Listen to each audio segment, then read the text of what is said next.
Introdução: Psicologia, Fenomenologia e Psicologia Fenomenológica. A psicologia é uma disciplina que pretende ser positiva, isto é, quer obter seus recursos exclusivamente da experiência. Certamente não estamos mais no tempo dos associacionistas, e os psicólogos contemporâneos não se proíbem de interrogar e de interpretar. Mas eles querem estar diante de seu objeto como o físico diante do dele.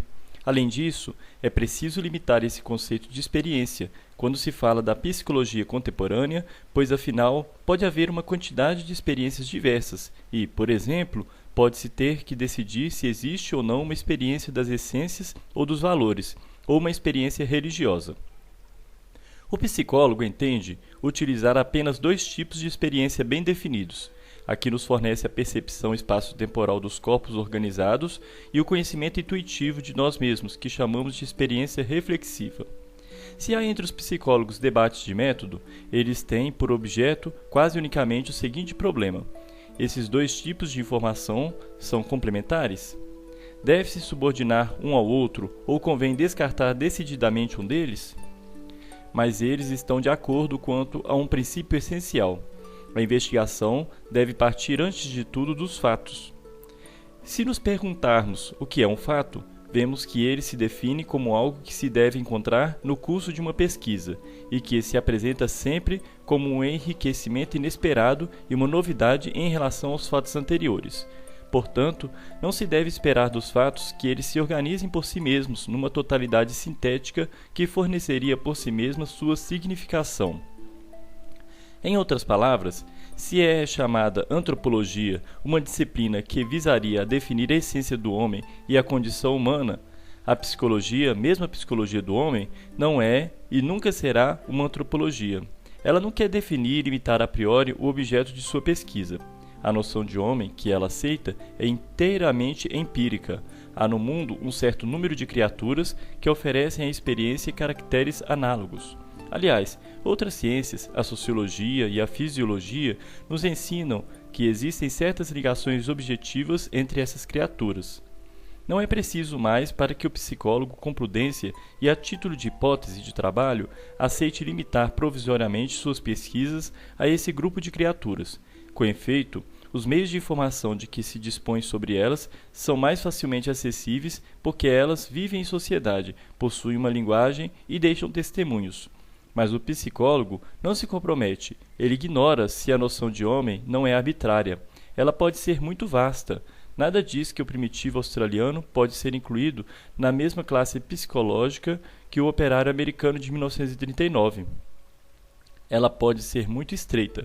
Nada diz que um abismo separa os macacos superiores de uma criatura humana.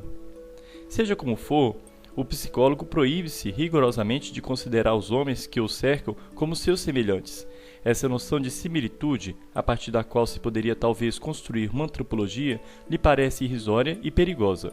Ele admitirá facilmente, com as reservas feitas mais adiante, que ele é um homem, isto é, que faz parte da classe provisoriamente isolada, mas considerará que esse caráter de homem lhe deve ser conferido a posteriori e que ele não pode, enquanto membro dessa classe, ser um objeto de estudo privilegiado, salvo para a comodidade das experiências.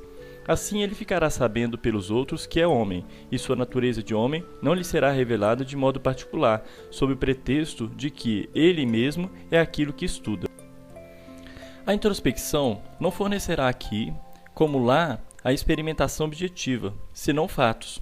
Se deve haver mais tarde um conceito rigoroso de homem, e isso mesmo é duvidoso, esse conceito só pode ser considerado como coroamento de uma ciência acabada, isto é, ele é remetido ao infinito.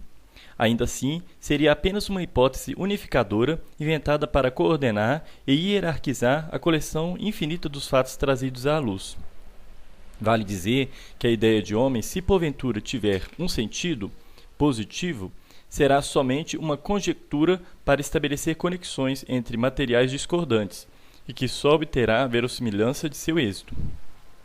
Peirce definia a hipótese: a soma dos resultados experimentais que ela permite prever. Assim, a ideia de homem não poderá ser senão a soma dos fatos constatados que ela permite unir. Se alguns psicólogos usassem uma certa concepção do homem antes que essa síntese última fosse possível, isso só seria possível a título rigorosamente pessoal e como fio condutor, ou, melhor, como uma ideia no sentido kantiano. E o primeiro dever dele seria jamais perder de vista que se trata de um conceito regulador. Resulta de tantas precauções que a psicologia, na medida em que se pretende uma ciência, não pode fornecer senão uma soma de fatos heteróclitos, a maior parte dos quais não tem nenhuma ligação entre si. Que há de mais diferente, por exemplo, que o estudo da ilusão estroboscópica e do complexo de inferioridade? Essa desordem não vem do acaso, mas dos princípios mesmos da ciência psicológica. Esperar o fato é, por definição, esperar o isolado. É preferir, por positivismo, o acidente ao essencial, o contingente ao necessário, a desordem à ordem. É transferir ao futuro, por princípio, o essencial, para mais tarde, quando tivermos reunido um grande número de fatos. Os psicólogos não se dão conta, com efeito, de que é tão impossível atingir a essência amontoando os acidentes, quanto chegar à unidade acrescentando indefinidamente algarismos à direita de 0,99. Se eles tiverem por meta apenas acumular conhecimentos de detalhe, não há nada a dizer, simplesmente não se percebe o interesse desses trabalhos de colecionador. Mas se estivessem animados, em sua modéstia, pela esperança, louvável em si, de que, com base em suas monografias, se realizará mais tarde uma síntese antropológica, estarão em plena contradição consigo mesmos. Dir-se-á que esse é precisamente o método e a ambição das ciências da natureza. A isso cabe responder que as ciências da natureza não visam a conhecer o mundo, mas as condições de possibilidade de certos fenômenos gerais. Há muito, essa noção de mundo se dissipou sob a crítica dos metodologistas, e isto precisamente porque não se poderia, ao mesmo tempo, aplicar os métodos das ciências positivas e esperar que eles conduzam um dia a descobrir o sentido dessa totalidade sintética que chamam mundo. Ora, o homem é um ser do mesmo tipo que o mundo. É mesmo possível, como acredita Heidegger, que as noções de mundo e de realidade humana, Dasein, sejam inseparáveis. Precisamente por isso, a psicologia deve resignar-se a não alcançar a realidade humana, se é que essa realidade humana existe. Aplicados a um exemplo particular, o estudo das emoções, por exemplo, o que vão produzir os princípios e os métodos do psicólogo? Em primeiro lugar, nosso conhecimento da emoção se acrescentará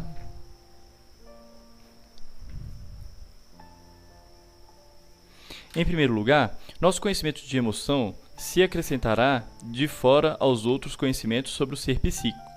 A emoção se apresentará como uma novidade irredutível em relação aos fenômenos de atenção, de memória, de percepção e etc. De fato, podemos inspecionar esses fenômenos e a noção empírica que fazemos deles, de acordo com os psicólogos, girá-los e tornar a girá-los à vontade, e não descobriremos a menor ligação essencial com a emoção. Todavia, o psicólogo admite que o homem tem emoções, porque a experiência lhe ensina isso. Assim, a emoção é primeiramente e por princípio um acidente. Nos tratados de psicologia, ela é o objeto de um capítulo depois de outros capítulos, como o cálcio nos tratados de química depois do hidrogênio ou do enxofre. Quanto a estudar as condições e possibilidades de uma emoção, isto é, quanto a perguntar se a estrutura mesma da realidade humana torna as emoções possíveis e como as torna possíveis, isso pareceria ao psicólogo uma inutilidade e um absurdo. De que serve investigar se a emoção é possível, já que precisamente ela é? É à experiência, igualmente, que o psicólogo se dirigirá para estabelecer os limites dos fenômenos emotivos de sua definição.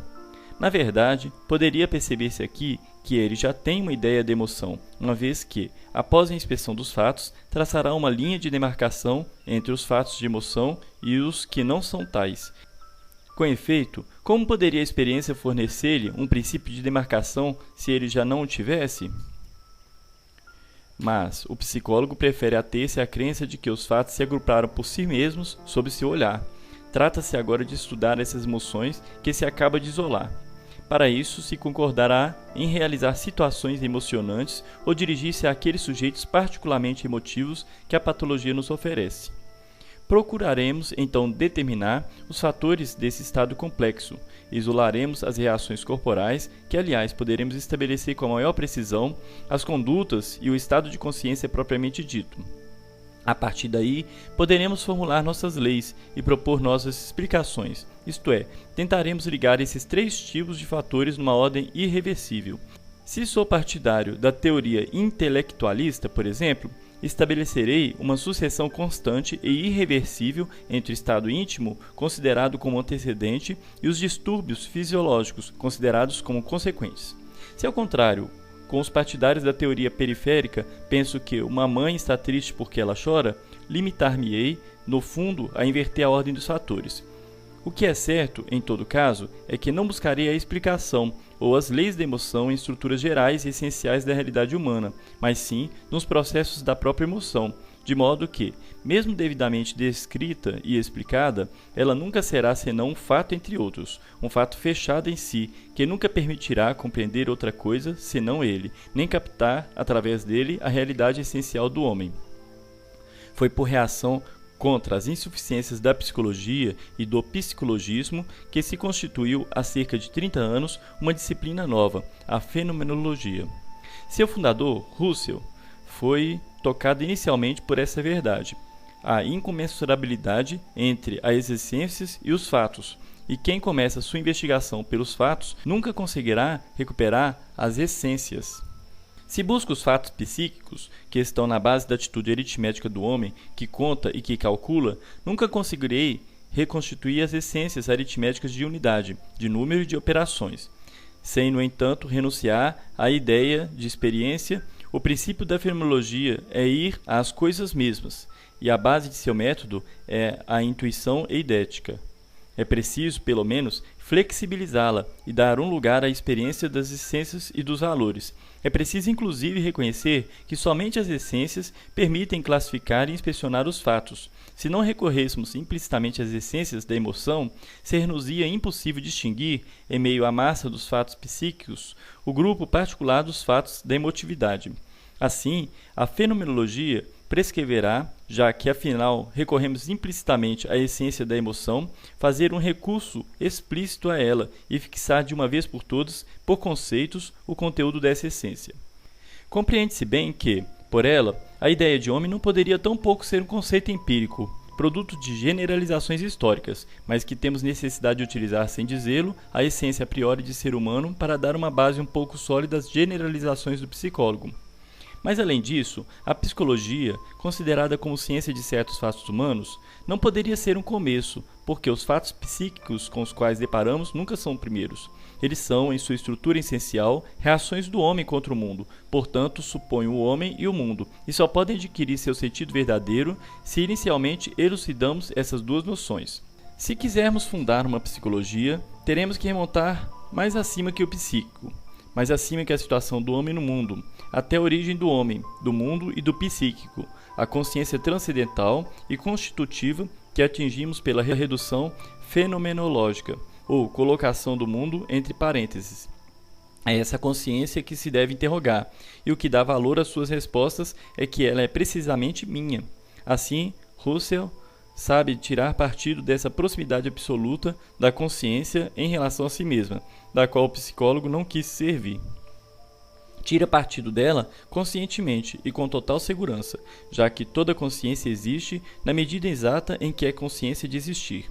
Mas aqui, como mais acima, ele se recusa a interrogar a consciência sobre fatos. Reencontraríamos, no plano transcendental, a desordem da psicologia.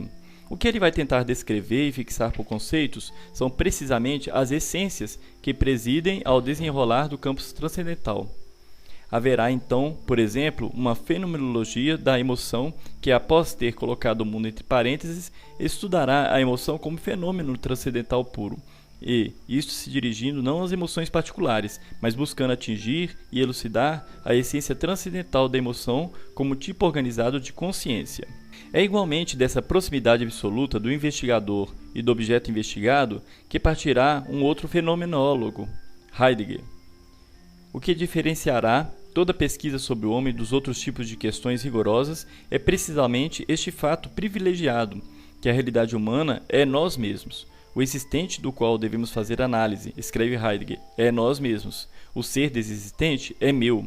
Ora, não é indiferente que essa realidade humana seja eu, porque precisamente para a realidade humana, existir é sempre assumir seu ser, isto é, ser responsável por ele, em vez de recebê-lo de fora como faz uma pedra. E como a realidade humana é, por essência, sua própria possibilidade, esse existente pode escolher-se ele próprio em seu ser, pode ganhar-se, perder-se. Essa assunção de si, que caracteriza a realidade humana, implica uma compreensão da realidade humana por ela mesma, por obscura que seja essa compreensão. No ser desse existente, esse ser se relaciona ele próprio com seu ser. É que, de fato, a compreensão não é uma qualidade vinda de fora à realidade humana, é sua maneira própria de existir. Assim, a realidade humana, que é eu, assume seu próprio ser ao compreendê-lo. Essa compreensão é a minha. Portanto, sou antes de qualquer coisa um ser que compreende, mais ou menos obscuramente, sua realidade de homem, o que significa que me faço homem ao compreender-me como tal. Posso então me interrogar e, sobre as bases dessa interrogação, levar a cabo uma análise da realidade humana, que poderá servir de fundamento a uma antropologia. Aqui tampouco, naturalmente, não se trata de introspecção, primeiro porque a introspecção só depara com o fato, depois porque minha compreensão da realidade humana é obscura e inautêntica. Ela deve ser explicitada e corrigida. Em todo caso, a hermenêutica da existência vai poder fundar uma antropologia, e essa antropologia servirá de base a toda a psicologia. Assim, estamos na situação inversa da dos psicólogos, uma vez que partimos dessa totalidade sintética, que é o homem, e estabelecemos a essência do homem antes de estrear em psicologia. De todo modo, a fenomenologia é o estudo dos fenômenos, não dos fatos, e por fenômeno, convém entender o que denuncia a si mesmo, aquilo cuja realidade é precisamente a aparência, e essa denúncia de si não é uma denúncia qualquer. O ser do existente não é algo atrás do qual há ainda alguma coisa que não aparece. De fato, existir para a realidade humana é, segundo Heidegger, assumir seu próprio ser no modo existencial de compreensão. Existir para a consciência é aparecer a si mesma, segundo Russell, já que a aparência é aqui o absoluto. É a aparência que deve ser descrita e interrogada. Desse ponto de vista, em cada atitude humana, por exemplo, na emoção, pois falávamos dela há pouco, Heidegger pensa que reencontraremos o todo da realidade humana, pois a emoção é a realidade humana que se assume ela própria e se dirige, comove para o mundo. Russell, por sua vez, pensa que a descrição fenomenológica da emoção trará à luz as estruturas essenciais da consciência, pois uma emoção é precisamente uma consciência. Reciprocamente, colocar-se-á um problema que o psicólogo nem sequer suspeita. Pode-se conceber consciências que não comportariam a emoção em suas possibilidades, ou devemos ver nela uma estrutura indispensável da consciência? Assim, o fenomenólogo interrogará a emoção sobre a consciência ou sobre o homem, perguntar-lhe-á não apenas o que ela é, mas o que tem a nos ensinar sobre um ser do qual uma das características é justamente ser capaz de se emocionar. E, inversamente, interrogará a consciência a realidade humana sobre a emoção, o que deve ser, então, uma consciência para que a emoção seja possível, talvez até para que seja necessária. Podemos compreender agora as razões da desconfiança do psicólogo em relação à fenomenologia. Com efeito, a precaução inicial do psicólogo consiste em considerar o estado psíquico de modo a lhe retirar qualquer significação. Para ele, o estado psíquico é sempre um fato, e como tal sempre acidental. Esse caráter acidental é mesmo aquilo que o psicólogo mais preza. Se perguntarmos a um cientista por que os corpos se atraem segundo a lei de Newton, ele responderá, não me interessa saber, é porque é assim. E se lhe perguntarmos o que essa atração significa, ele responderá, não significa nada, ela é. Do mesmo modo, o psicólogo, interrogado sobre emoção, tem muito orgulho de responder, ela é. Por quê? Não me interessa saber, simplesmente constato. Não sei de nenhuma significação. Ao contrário, para o fenomenólogo, todo fato humano é por essência significativo. Se retirarmos a significação, lhe retiramos sua natureza de fato humano. A tarefa do fenomenólogo será, pois, estudar a significação da emoção. O que deve entender por isso?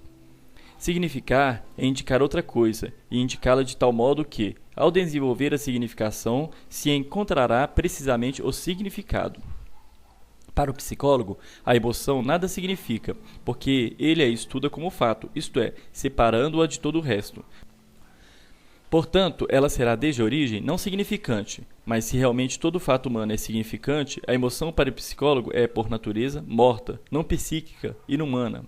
Se quisermos fazer da emoção, à maneira dos fenomenólogos, um verdadeiro fenômeno de consciência, será preciso, ao contrário, considerá-la como significante, antes de mais nada. Vale dizer que afirmaremos que ela é na estrita medida em que significa. Não nos perderemos de início no estudo dos fatos fisiológicos, porque, precisamente, tomados neles mesmos e isoladamente, não significam quase nada. Eles são, eis tudo. Ao contrário, ao desenvolver a significação das condutas e da consciência emocionada, tentaremos explicitar o significado. Esse significado, sabemos desde a origem o que ele é. A emoção significa, à sua maneira, o todo da consciência, se nos colocarmos no plano existencial da realidade humana. Ela não é um acidente, porque a realidade humana não é uma soma de fatos. Ela exprime, sob um aspecto definido, a totalidade sintética humana em sua integridade. E por isso, não se deve entender que ela é o efeito de uma realidade humana. Ela é essa realidade humana. Ela é própria, realizando-se sob forma de emoção. Sendo assim, é impossível considerar a emoção como uma desordem psicofisiológica. Ela tem sua essência, suas estruturas particulares, suas leis de aparecimento, sua significação. Ela não poderia vir de fora da realidade humana. Ao contrário, é o homem que assume sua emoção e, por conseguinte, a emoção é uma forma organizada da existência humana. Não é nossa intenção tentar aqui um estudo fenomenológico da emoção. Esse estudo, se devesse ser esboçado, teria por objeto a afetividade como modo existencial da realidade humana, mas nossas ambições são mais limitadas. Gostaríamos de ver, num caso preciso e concreto, o da emoção, justamente se a psicologia pura pode obter um método e ensinamentos da fenomenologia. Permanecemos de acordo que a psicologia não coloca o homem em questão nem o mundo entre parênteses. Ela toma o homem no mundo tal como ele se apresenta através de inúmeras situações, no café, em família, na guerra. De uma maneira geral, o que interessa é o homem em situação. Enquanto tal, ela está subordinada, como vimos, à fenomenologia, já que o estudo verdadeiramente positivo do homem em situação deveria primeiro ter elucidado as noções de homem, de mundo e de ser no mundo, de situação. Mas, enfim, a fenomenologia mal acabou de nascer e todas essas noções estão muito longe de sua elucidação definitiva. Deve a psicologia esperar que a fenomenologia tenha chegado à maturidade? Não pensamos assim, mas embora não espere a constituição definitiva de uma antropologia, ela não deve perder de vista que essa antropologia é realizável e que, se um dia for realizada, todas as disciplinas psicológicas deverão buscar nela sua fonte. Por enquanto, ela não deve tanto visar a coleta de fatos quanto interrogar os fenômenos, ou seja, precisamente os acontecimentos psíquicos na medida em que estes são significações e não na medida em que são fatos puros. Por exemplo, ela reconhecerá que a emoção não existe enquanto fenômeno corporal, pois um corpo não pode ser emocionado, por não poder conferir um sentido às suas próprias manifestações. Ela buscará imediatamente algo além dos distúrbios vasculares ou respiratórios, esse algo além sendo o sentido da alegria ou da tristeza. Mas como esse sentido não é precisamente uma qualidade colocada no exterior, sobre a alegria ou a tristeza, como ele só existe na medida em que aparece, isto é, em que é assumido pela realidade humana, é a consciência mesma que ela interrogará, pois a alegria só é alegria na medida em que aparece como tal. E precisamente porque não busca os fatos, mas as significações, ela abandonará os métodos de introspecção indutiva ou de observação empírica externa, para procurar apenas captar e fixar a essência dos fenômenos. Portanto, ela também se oferecerá como uma ciência idética. Só que, através do fenômeno psíquico, não visará o significado enquanto tal, isto é, precisamente, a totalidade humana. Ela não dispõe dos meios suficientes para tentar esse estudo. O que a interessará é somente o fenômeno enquanto ele significa. Do mesmo modo, posso buscar compreender a essência do proletariado através da palavra proletariado. Nesse caso, farei sociologia.